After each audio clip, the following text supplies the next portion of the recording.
வாழையடி வாழையாக வாழ்ந்து வரும் என அன்பார்ந்த தமிழ் மக்களே, நாளுக்கு நாள் மக்கள் கூட்டம் என்ன தேடி வர்றாங்கன்னா ஏன்?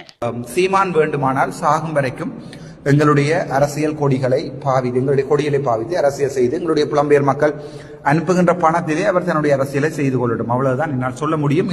நிறைய கடை வாங்கியிருக்கீங்களா? அந்த அளவுக்கு மக்கள் என்ன நம்புறாங்க, என் ஜோசியத்தை நம்புறாங்க. வாழையடி வாழையாக வாழ்ந்து வரும் என அன்பார்ந்த தமிழ் மக்களே, அதாக பரவாயில்ல. இந்த பதட்டம் எல்லாம் சனி திசை முடிகிற வரைக்கும் தான். வர்ற 7ஆம் தேதிக்கு அப்புறம் புதன் திசை ஆரம்பிக்க போகுது.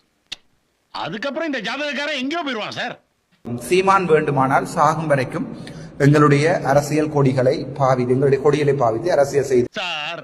சுருக்கமா சொன்னா புதன் கொடுத்தா லட்ச லட்சமா தான் கொடுப்பான்.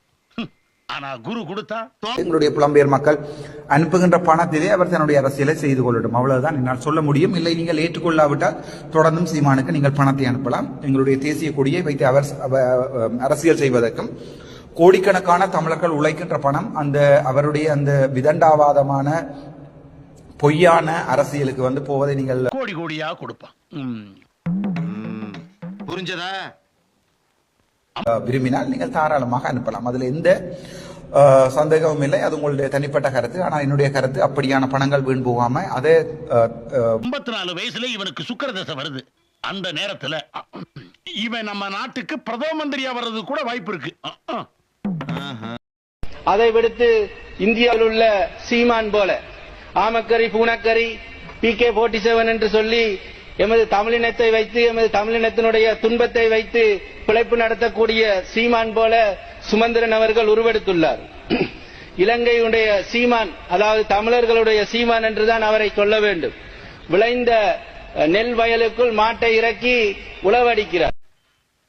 நீ ஒரு டுபாக்குரு, உன்னை நம்பாதேன்னு இவங்கிட்ட எத்தனை தடவை சொன்னேன்.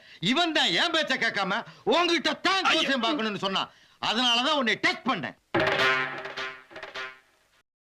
அதை விடுத்து இந்தியாவில் உள்ள சீமான் போல ஆமக்கரி பூனக்கரி PK-47 என்று சொல்லி எமது தமிழினத்தை வைத்து, எமது தமிழினத்தினுடைய துன்பத்தை வைத்து பிழைப்பு நடத்தக்கூடிய சீமான் போல சுமந்திரன் அவர் உனக்கெல்லாம் ஒரு பட்டம் மெய்ய பணம் பொய்ய பண்ண மாத்தீங்கடா.